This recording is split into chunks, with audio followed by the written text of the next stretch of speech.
मेरे प्यारे मित्र, ओम साईं राम। जब मन दुखों से घिर जाता है, जब जीवन की परेशानियां बोझ बनकर सीने पर उतर आती है, तो इंसान सबसे पहले क्या करता है? वो दुनिया से सहानुभूति ढूंढता है, लोगों को अपने दुख सुनाता है, यह सोचकर कि शायद कोई समझ लेगा, कोई दिल से सुनेगा, कोई सहारा देगा।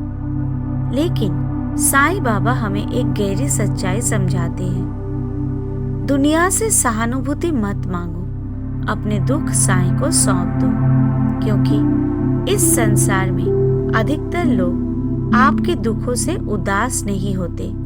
कुछ लोग उन्हें सुनना भी नहीं चाहते और कुछ ऐसे भी होते हैं जो आपके दुख देखकर मन ही मन प्रसन्न हो जाते हैं। ऐसे में अपने मन की पीड़ा उनके सामने खोलना जो आपको समझ ही ना सके, क्या यह आपके दुख को कम करेगा या और बढ़ा देगा?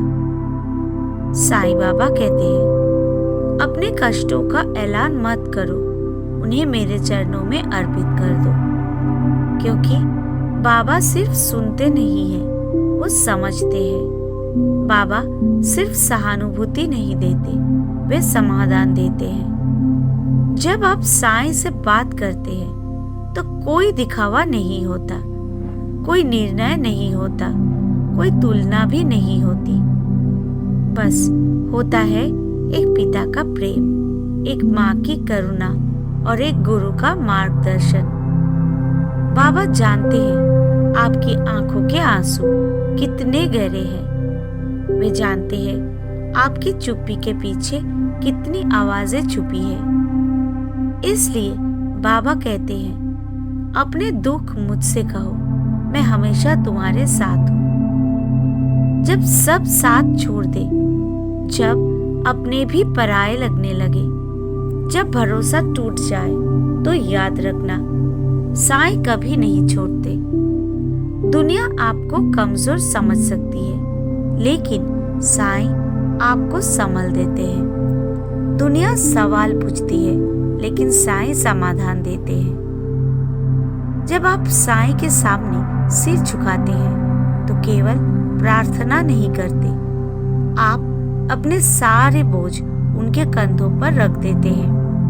और बाबा अपने भक्त का बोझ कभी वापस नहीं लौटाते।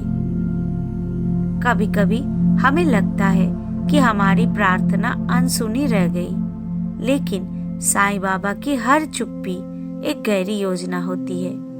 वे देर करते हैं, इनकार नहीं। वे आपकी परीक्षा लेते हैं, आपको अकेला नहीं छोड़ते। इसलिए जब मन टूटे तो लोगों के दरवाजे मत खटखटाना, साईं के चरणों में बैठ जाना। जब आंखें भर आए तो दुनिया के सामने मत रोना, साईं की मूर्ति के सामने मन खोलकर रो लेना। क्योंकि दुनिया आंसू गिनती है और साईं उनका अर्थ समझते हैं।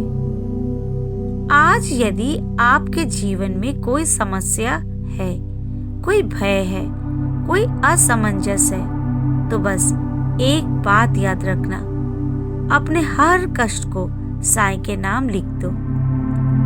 वे हमेशा वहां हैं और सच में केवल वही मदद कर सकते हैं। श्रद्धा रखो, सबूरी रखो और साईं पर भरोसा रखो, क्योंकि जो साईं को सौंप दिया वो कभी व्यर्थ नहीं जाता।